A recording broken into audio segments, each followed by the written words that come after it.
4, 2, 6, 4. In case you're wondering what I'm talking about, those are the 4 overs that England have played after a monumental power play of 70, just when you thought they could completely seal the deal. Sri Lanka still in the game.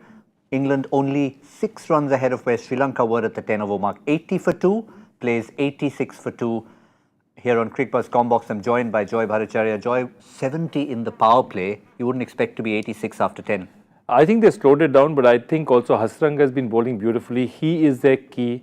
And what's happened is Sri Lanka have used all the weapons. I mean, the 2 biggest weapons out here would have been Thikshana and Hasaranga.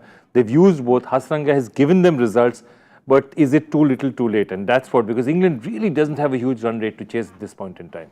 Yeah, there you go. That's the impact that Joy was referring to. 3 overs for 16 runs. You knew they were going to milk Mahesh Thikshana. That's exactly what they've done. Not given him wickets, not scored too many of him. They went after Kumara and Rajitha. That was part of the plan.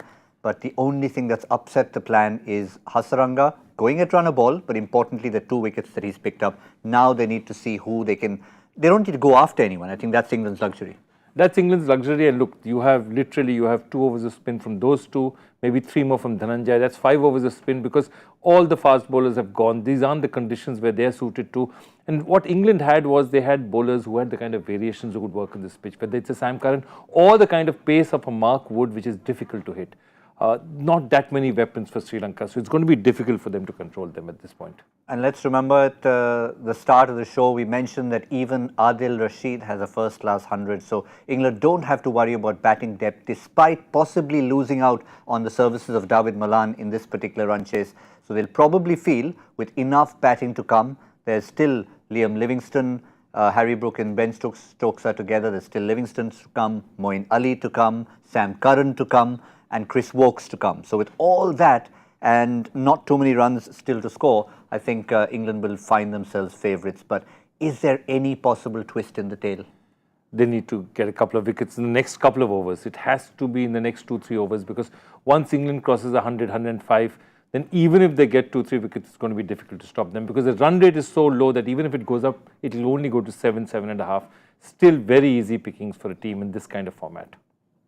Yeah, well, they've got a boundary of a misfield, just as we were talking about that. 4 overs after the power play were boundaryless, and perhaps it was due to Hasaranga, due to the fall of the wickets, and just trying to be a little cautious there. But just to finish off on Cricbuzz Comm Box, a word about Hales and Buttler, because that's really what set up this victory for England. They needed a massive power play. Absolutely. They decided to go for it early, especially Alex Hale. He took the risks up front and he gave them real results. I mean, waiting for the bowling, and the moment they played very smartly. They played Thikshana out, but they attacked the fast bowlers at the other end. And I think he set it up, Hales has set it up absolutely beautifully for them. Now it's just a matter of the rest of the batsmen just finishing off the paperwork.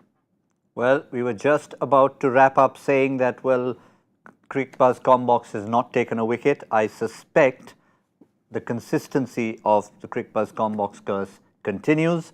Not very good news for England. Just a little bit of a stutter, because Harry Brook has gone to the off-spin of Dhananjaya de Silva. Now, could this set the cat among the pigeons? Well, it's not going to make it easy, and there will be a bit of flutter just because of the importance of the match. I think that more than the situation, more than the actual match situation, is the tournament situation that will be weighing on their minds. But I still think it's England's game to lose.